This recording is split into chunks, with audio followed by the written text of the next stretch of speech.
Hello friends and welcome back. So we're doing another mod review today. We're looking at the mod Lost Light. So this is a POI expansion like Forgotten Frontiers. This comes with 6 points of interest and is priced at 700 credits. So that's coming to, roughly $1.18 per point of interest, which is a little bit above what Forgotten Frontiers did, where it was basically $1 per point of interest.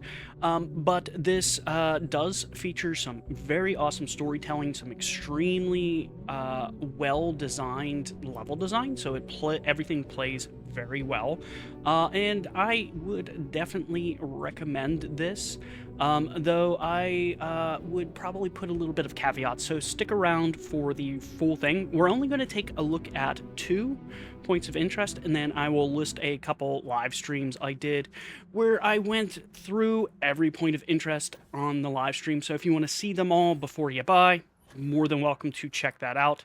But here we are looking at this Argos company house. So all 6 of the points of interest within Lost Light are external points of interest, meaning you are not going to have to deal with any kind of loading screens. They're all external. They all play very fast. One thing I absolutely love about these points of interest is that the mod author, he packs them full with tons of enemies. It blended perfectly well with a lot of the gameplay overhauls I had, so I did not experience any kind of conflicts within my load order. The gameplay overhauls that I am using work perfectly fine with this mod, so this is a wonderful mod to kind of place within your load order to help flesh out that procedural generation by adding more and new items within it. One of the things that I think we can definitely note for the mod author here is that they had very good attention to vertical space when designing these points of interest. There is a lot of vertical space with balconies, etc., which plays into the fact that you have a boost pack and you can kind of jump around and make use of this vertical space. A lot of times when I am playing through people's different story mods, etc., like that, there's no attention to vertical space or the fact that you do indeed have a boost pack, so there's nothing, you can't like jump or go anywhere, but with these points of interest, there is a lot of open space above you, so you can actually take airborne with inside these points of interest, and it kind of like beckons you too, because there's a lot of balconies you'll find above you, and you'll find enemies kind of shooting at you from above, so it does very much call for you to kind of take vertical and go to flight in the combat itself, but they're very fast-paced points of interest. I would say on average, for me, running through these points of interest, each one was approximately 15 minutes of gameplay. Now, there are settings within your gameplay, so you can adjust the spawn rate of these. I will let you know that basically all of these points of interest will spawn on planets that have breathable atmospheres. The only exception is the last point of interest. We'll actually take a look at that as well. But tons of clutter within these points of interest, very well detailed, did a lot of attention to environmental storytelling, and as you're watching me kind of like use the gravity well, pay attention to like how many objects are being picked up by that gravity well. These are all individual objects that are being placed by the mod author himself, and this is an extremely time-consuming process when cluttering points of interest. I know a lot of times people, I see it where it's like $1 per point of interest. This is a very time-consuming process to, hand place all these different pieces of clutter around. Pay attention to things like level design, like how does the actual like point of interest playthrough, so it's actually entertaining and fun to play. So that is definitely things like it's not as easy as just putting a box on a planet and going, hey, here you go, here's your point of interest. There's things to consider, like how does the the actual point of interest play itself, and then environmental storytelling as well as making things look lived in and look cluttered. So let's go through the 5 main points of interest, and then we will touch upon the last point of interest when we do get to it. So what we're looking at right here with this point of interest, this is the Argos company housing. There is also a pilfered warehouse. This is a little bit of a longer point of interest, the warehouse itself. It took me approximately 25 minutes to get through the Kek Da to fortification. This is a very sprawling fortification, features alien wildlife, which you are going to be fighting against. There is also a decommissioned private spaceport. This does a lot of environmental storytelling, has a very large underground section to it as well. And then there is an air mobile Terra Brew coffee shop. This one, the Air Mobile Terra Brew coffee shop, I think it had absolutely beautiful attention to detail and use of vertical spaces. So you can basically fall down through the point of interest because it's this multi-layered Terra Brew coffee shop, and you can kind of like fall down. There's a lot of balconies, etc., and it plays really fast and really heavy.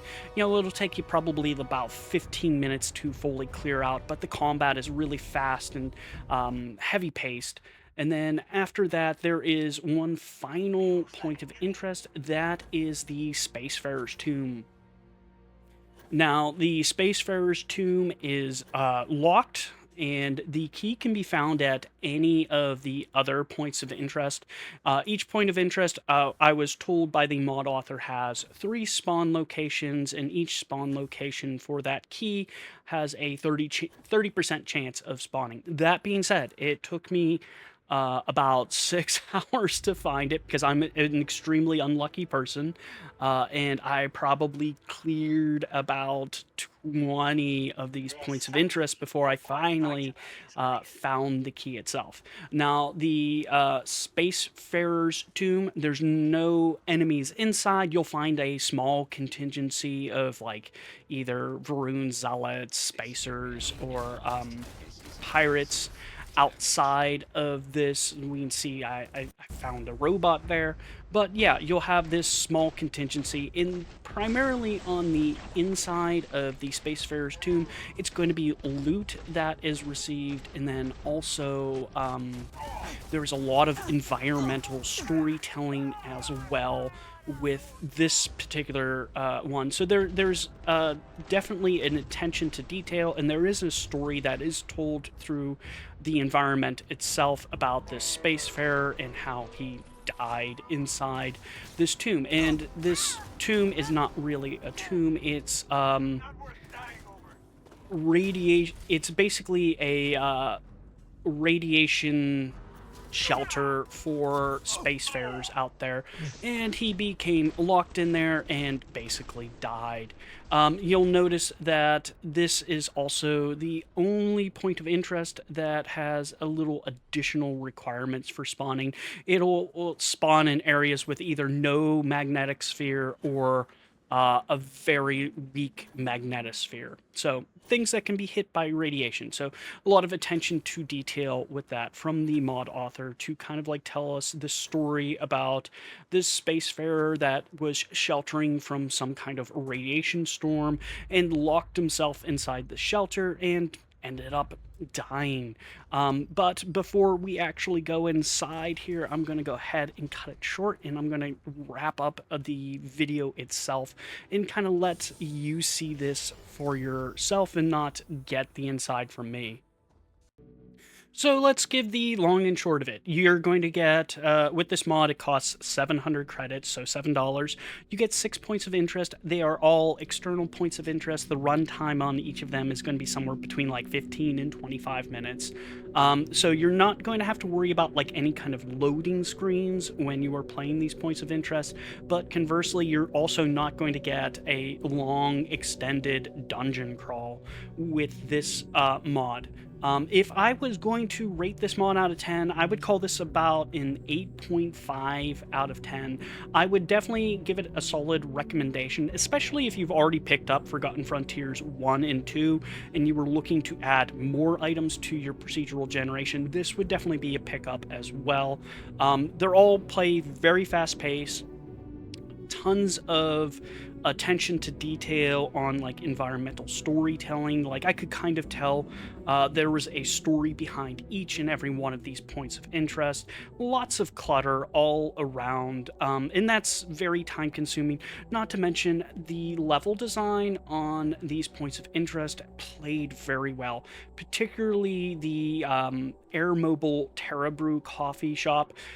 There's a lot of vertical, even though it's a very small coffee shop, there's a lot of vertical space with 3 different levels to kind of jump and hop between, and you're being shot at by all different levels. So it plays very fast, very heavy, and I really enjoyed that particular point of interest.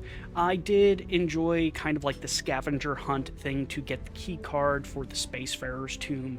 I think that's an awesome idea there, where you're locking that one point of interest around environmental like discovery, like you need to go and find the key card for it at one of the other points of interest. So I did enjoy that, despite it taking me like 6 hours of gameplay to actually find the key card, but it did captivate me. So overall, I would definitely give this a recommendation. Like I think I said earlier, it's like an 8.5 out of 10. If I was going to do something to improve this, what I think this could have benefited from was at least one of these points of interest being a longer dungeon crawl-esque playthrough. So something that would take like 45 minutes to like an hour and a half to get through, I think would have made this, brought this from like an 8.5 to like a 9.5 or a 10. So definitely a recommendation, especially if you already picked up Forgotten Frontiers 1 and 2 and you're looking to kind of flesh out that procedural generation more. I would definitely put this as a recommendation and pick up something like this. The very fast-paced points of interest, very enjoyable, and I like the fact that I could have went into the settings and adjusted the spawn rate of them. I think that's always something nice when people are adding these POI packs, is putting in something in the settings to adjust the spawn rate itself.